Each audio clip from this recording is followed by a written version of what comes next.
Hoy les voy a estar compartiendo un texto escrito por el profesor, doctor también, Roberto de Mattei, sobre la encíclica la más reciente encíclica del Papa Francisco, Fratelli Tutti, disculpen, y pues cómo realmente esta encíclica, ¿verdad?, los errores que tiene, él los va a estar hablando hoy. Y yo les voy a estar hablando un poquito de si nosotros los laicos podemos realmente dar nuestra opinión cuando salen documentos magisteriales como este, ¿verdad? Si podemos dar nuestra opinión o si estamos violando aquí algún canon y estamos haciendo lo que no debe ser. Hoy les voy a compartir el texto de Roberto de Mattei.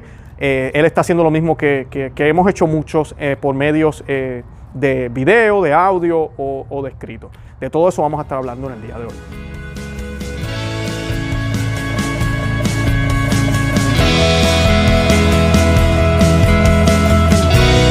Bienvenidos a Conoce, Ama y Vive tu Fe. Este es el programa donde compartimos el Evangelio y profundizamos en las bellezas y riquezas de nuestra fe católica.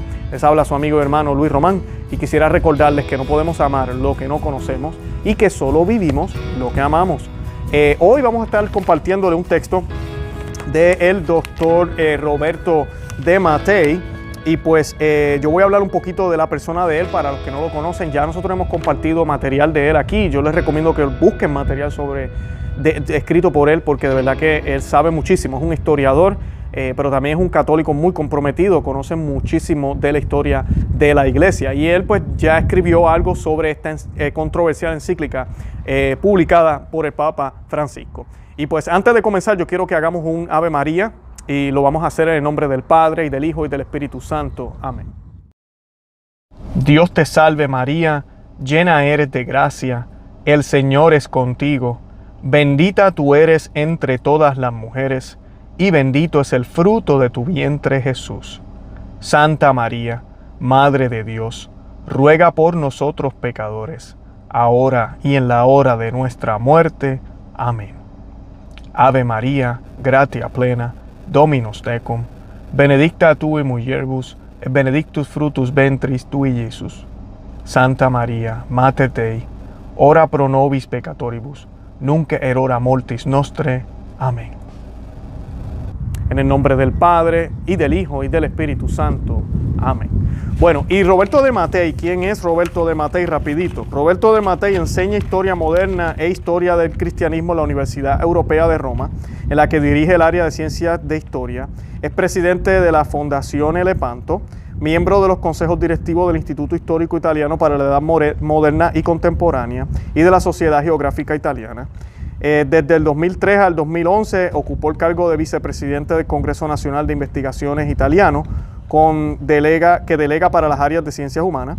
En el 2002 al 2006 fue consejero para los asuntos internacionales del gobierno de Italia, y entre el 2005 y 2011 fue también miembro del Board of Guarantees de la Italian Academy de la Columbia University de New York. Dirige la revista Radici Cristiani y Nova Historia y la agencia de información Corrispondenza Romana. Es autor de muchas obras traducidas a varios idiomas, entre las que recordamos las últimas, que son La dictadura del relativismo, traducido al portugués, polaco y francés, La Tulsia en Europa, Beneficio o Catástrofe, y El Concilio Vaticano II, una historia mal escrita, traducido al alemán y portugués, y próximamente también al español. Y Apología de las Tradiciones, que es uno de los que también hemos citado aquí varias veces. Y pues él escribió sobre la encíclica y hizo una crítica sobre lo que el Papa Francisco está proponiendo en esta encíclica. Muy parecido a lo que hicimos en el último programa aquí en Conoce, Ama y Vive tu Fe. Nuestro canal ha crecido muchísimo y muchas personas son nuevas en la audiencia y se sorprendieron tal vez con ese programa. Tal vez no conocían lo crítico que somos con todo lo que le haga daño a la iglesia. Venga de quien venga, venga de donde venga. Tenemos que defender a nuestra Santa Madre Iglesia, a nuestro Señor Jesucristo, a lo que nos dejaron los apóstoles, a lo que nos dejaron los mártires que derramaron sangre por defender al Señor, por defender la única doctrina, el único reinado de Cristo, por no ceder, así fuera por unidad, a echar incienso al César, así estamos unidos en la paz, por no ceder, por no ser traidores. Y cuando vemos golpes de traición, cuando vemos cosas que no están bien dichas, cuando vemos que se están metiendo en cosas que no deberían meterse, cuando están jugando política en vez de salvar las almas, hay que hablar. Y lo hacemos con todo el respeto del mundo. Y pues yo quiero citar el Canon 212, que dice el primer punto del Canon 2.12, dice: los fieles conscientes de su propia responsabilidad están obligados a seguir por obediencia cristiana todo aquello que los pastores sagrados, en cuanto representantes de Cristo, declaran como maestros de la fe o establecen como rectores de la iglesia. Importante eso. Nosotros estamos todos llamados, y lo mencioné en el programa ayer, a leer cualquier encíclica que escriba el Papa Francisco, cualquier documento que salga de él o de cualquier obispo a nivel mundial, y de nuestros sacerdotes tenemos que estar dispuestos a escucharlo y a darle la oportunidad de leerlo, porque ese es nuestro deber como católicos. El número 2 dice: los fieles tienen derecho a manifestar a los pastores de la iglesia sus necesidades, principalmente las espirituales y sus deseos. O sea que nos podemos manifestar, ahí no hay ningún problema en manifestarnos. Y el tercer punto: tienen el derecho y a veces incluso el deber, en razón de su propio conocimiento, competencia, prestigio, de manifestar a los pastores sagrados su opinión sobre aquello que pertenece al bien de la iglesia y de manifestar a los demás fieles, salvando siempre la integridad de la fe y de las costumbres, la reverencia hacia los pastores y la habida cuenta de la utilidad común y de la dignidad de las personas. Ese es el numeral 3, y pues ahí dice muy claramente que tenemos el deber de informarle a nuestros pastores y, si es necesario, también a los fieles, que es lo que hacemos aquí en Conoce, Ama y Vive tu Fe. Los fieles ven este programa, y uno de los programas que yo hice hace un tiempo para explicar esto, que lo escuché de otros teólogos también que hacen lo mismo que yo, y usamos el mismo argumento para mostrar que no estamos en contra de la iglesia, ni en contra del Papa Francisco, sino que estamos en un diálogo. Él habla de diálogo, ¿no? Pues aquí estamos dialogando estos puntos que son controversiales, que pueden contradecir la fe, que pueden confundir. Y la Suma Teológica de Santo Tomás de Aquino, yo le doy asignación, busquen en la Suma, en la segunda parte de la segunda parte, cuestión 33, artículos 1 al 4. Y él medita ahí de la corrección fraterna, pero él habla también de la corrección que le hizo San Pablo a San Pedro, cuando San Pedro, pues como papa, no se estaba comportando como tenía que comportarse. Y en las Sagradas Escrituras vemos cómo San Pablo lo hace público. Inclusive San Pablo luego habla de eso, también de cómo sucedió. O sea que él lo hace público. ¿Y por qué lo hizo público? Porque el error de Pedro era público. Cuando Jesucristo nos habla de la corrección fraterna, y esto que estoy diciendo lo dice Santo Tomás de Aquino, les pido que vean esa parte en la Suma Teológica. Él explica que cuando es privado, nosotros no podemos estar haciendo o diciéndole a otros: mira lo que hizo fulano. No, tú debes ir en persona con esa persona y decirle lo que hizo mal, que es lo que Jesucristo nos enseñó. Y si esa persona no cambia, entonces trae uno o dos hermanos, ¿verdad? Y si no, trae la iglesia. Y si no, mira, ya tienes que despegarte de esa persona, ¿verdad? No estar más con esa persona. Es lo que Jesucristo nos enseñó, es el modelo que San Pablo sigue. Y San Pablo explica que Santo Tomás de Aquino explica que San Pablo lo hizo público en el caso de Pedro porque pública fue el error que él hizo y afectaba el alma de otros. Eso es lo que explica Santo Tomás de Aquino. Es lo mismo que sucede con la comunión. Muchas personas, cuando hablamos de aquí de negarle la comunión a políticos que son abortistas y eso, hay personas que empiezan a decir: no, un sacerdote no puede negarle la comunión a nadie. Que es gracioso porque ahora se la niegan a uno hasta por arrodillarse y quererla recibir en la boca. Eso es tema para otro día. Pero él dice: no, ningún sacerdote tiene la autoridad de negarle la comunión a nadie. Bueno, si la persona peca públicamente, sí lo puede hacer. Si peca públicamente.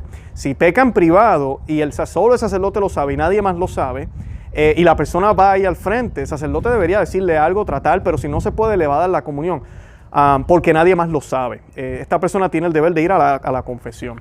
Y pues un punto también que me traen es con lo de Judas y Jesús. Jesús le da la comunión a Judas porque no era público el pecado. Santo Tomás de Aquino habla de eso también.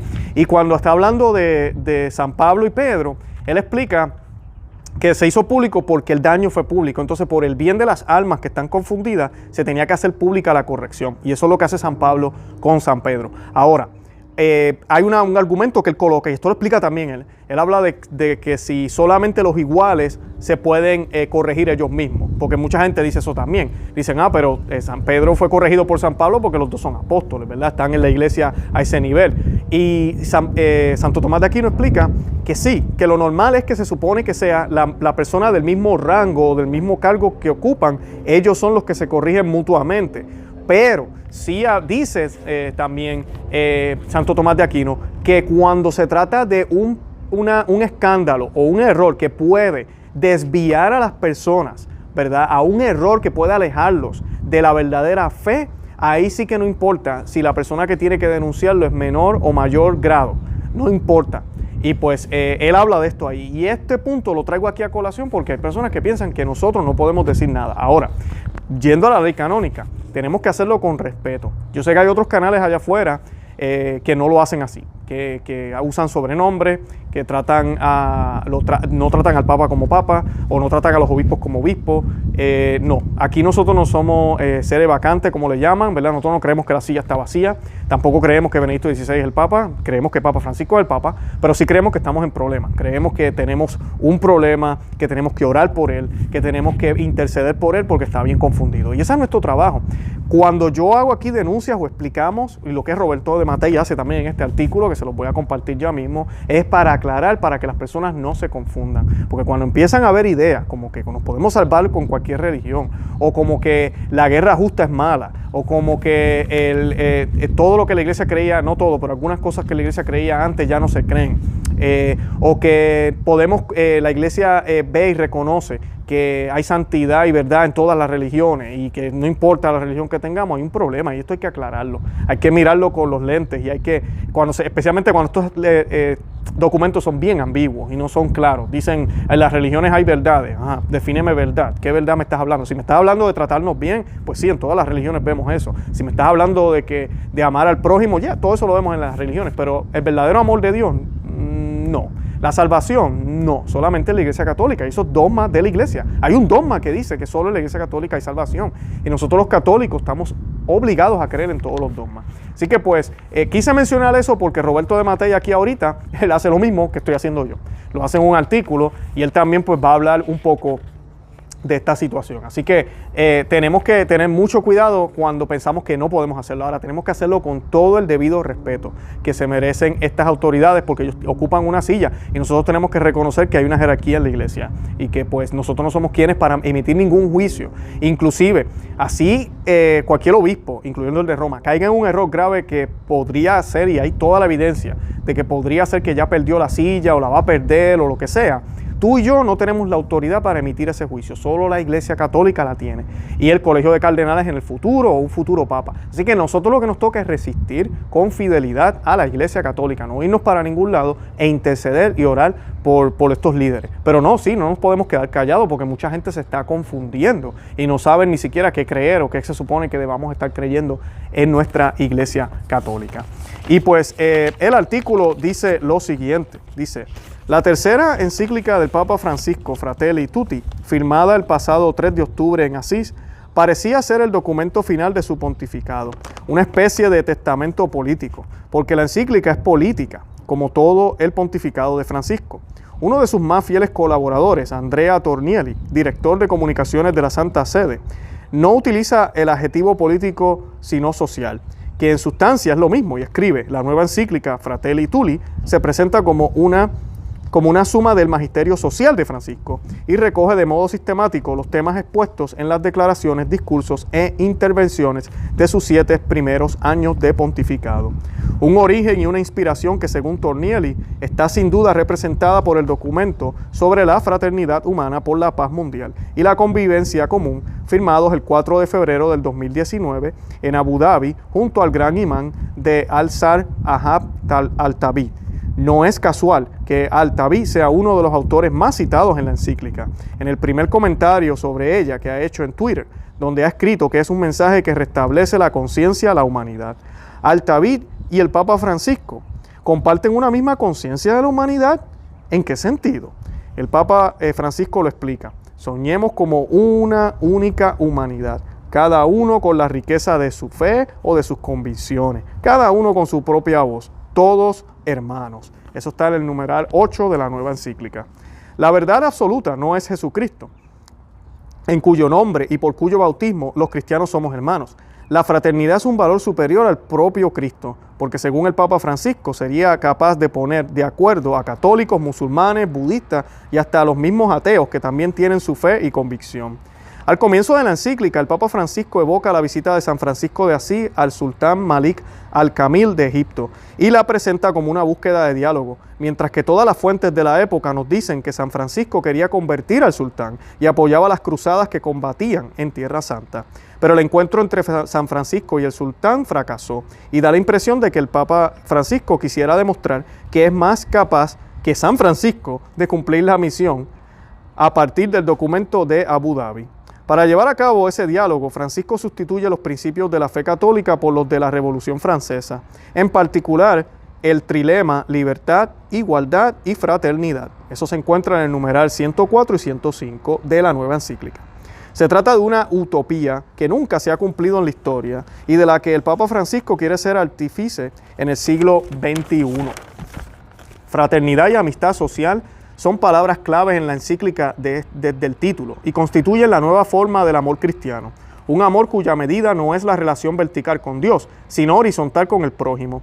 La fraternidad también se llama solidaridad, y la solidaridad entendida en su sentido más hondo, afirma el Papa, es un modo de hacer historia y eso es lo que hacen los movimientos populares. Numeral 116 de la nueva encíclica. Los movimientos populares son los marxistas de Hispanoamérica, a los que siempre ha estado ligado el Papa Francisco. En la encíclica, él critica extensamente los regímenes políticos populistas y los planteamientos económicos liberales, numeral 37, como formas de nacionalismo cerrados y violentos, pero pasa por alto el comunismo. Ello a pesar de que la primera potencia mundial hoy en día es la China comunista, que se inspira en Marx, Lenin y Mao. Pero según un colaborador del Papa, como Monseñor Sánchez Sorondo, China es el país que mejor aplica hoy en día la doctrina social de la Iglesia y tal vez por eso la Santa Sede quiere mantener relaciones privilegiadas con ella. El Papa hace caso omiso también de la responsabilidad de China en la difusión del coronavirus y excluye la posibilidad de que la pandemia sea un castigo divino. Sin embargo, todos los pontífices han enseñado que las epidemias, las guerras, las carestías y todo flagelo colectivo son consecuencias del pecado de los hombres. Esto sí, la encíclica no menciona el pecado ni sus consecuencias en la sociedad. Se diría que el único pecado es oponerse a la inmigración, que es el instrumento para integrar creativamente, integración muy querida por el Papa Francisco. Parece criticar la mundialización, pero en realidad el blanco de sus críticas es la gestión desde arriba e inicua del proyecto mundialista.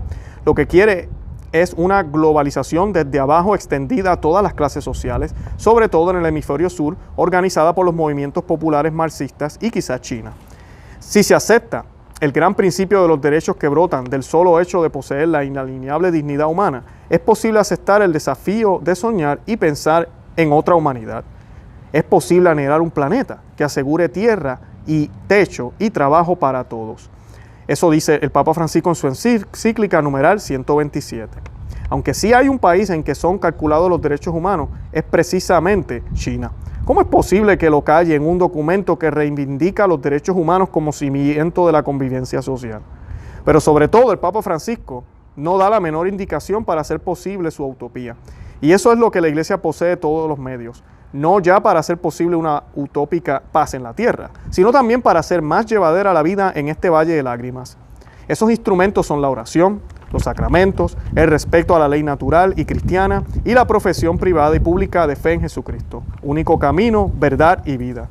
Desgraciadamente, esta dimensión sobrenatural brilla por su ausencia en el documento del Papa Francisco y que esta exhortación a la fraternidad planetaria la haya hecho precisamente en el momento en que una guerra desgarra las altas esferas de la Iglesia, no contribuirá desde luego a garantizar su éxito.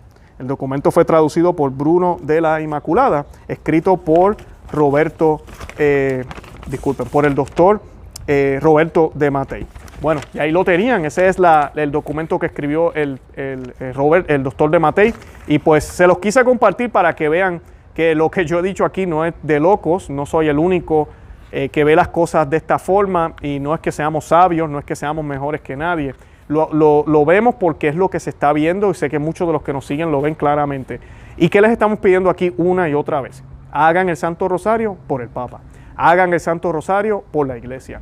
Pídalen a San Miguel que interceda por la Iglesia. Pídalen a San José, ¿verdad?, que interceda por la Iglesia. Que nuestro Señor Jesucristo, en el nombre de Jesús, renueve su Iglesia, la limpie. A veces toca que pasemos estos tiempos así horribles para que realmente realicemos y apreciemos lo que teníamos. Muchas personas ni siquiera creían en la presencia real de la Eucaristía y ni siquiera le veían la importancia. Muchos no iban a misa diaria y ahora, porque tienen las iglesias cerradas, tienen ese deseo genuino de comenzar a hacerlo. Que ojalá esto sea una renovación de la iglesia. Pero yo sí les digo, y no es que quiero ser pesimista, van a venir muchas pruebas, van a venir muchas persecuciones, dentro y fuera de la iglesia. Y tenemos que permanecer fuertes en el Señor, siguiendo el modelo de la Santísima Virgen María, quien caminó sin miedo hasta el pie de la cruz, sin miedo a lo que veamos, sin mirar para el lado ni para atrás, sin distraernos, sino con un ojo puesto en el horizonte a la cruz, para que junto con Él en la cruz podamos, ¿verdad?, ser dignos de poder recibir las gracias que Él nos promete en la vida eterna. Bueno, yo los invito a que visiten nuestro blog conoceamavivetufe.com, que se suscriban aquí al canal en YouTube, que lo compartan en todos los medios sociales y que le den me gusta y que le dejen saber a otros que existimos. De verdad que los amo en el amor de Cristo, y Santa María, ora pro nobis.